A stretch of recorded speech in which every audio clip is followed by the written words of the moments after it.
দেখলাম আমার এক বক্তব্য নিয়ে এই যে আমাদের মাননীয় বিধানসভার যিনি বিরোধী দল নেতা এত সুন্দরভাবে বলেছেন, আমি দেখছি।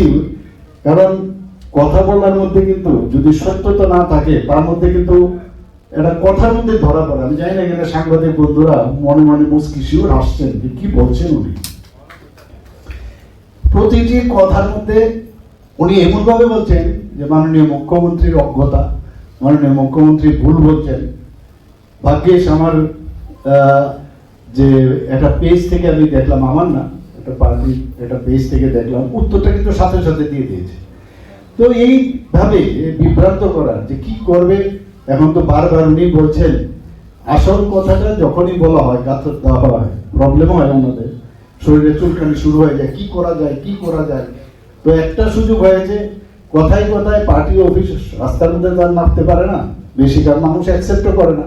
ওই পুরনো যে কয়েকজন আছে কোনো রকম হেঁটে হেঁটে যায়, বাকি ইয়াং লোক তো এখন যাচ্ছেই না ওদেরকে। তো একটা সহজলভ্য যেটা যে একটা প্রেস কনফারেন্সের বন্ধুরা তাড়াতাড়ি চলে যায়। আমি জানি ওনারাও খুব বিদ্বান, ওরা বুঝে যে কি মিথ্যা আশ্রয় নিয়েছে। এবং গোয়েবেল সাহেবের হিটলারের যে প্রচার সচিব ছিল, একদম দারুণ কিভাবে একটা জিনিসকে মিথ্যা বলা যায়। আমি দেখছিলাম আর ভাবছিলাম যে আরে আমি একটা পার্টির একটা প্রোগ্রামে গেছি, কেন গভর্নমেন্টের প্রোগ্রাম নাই।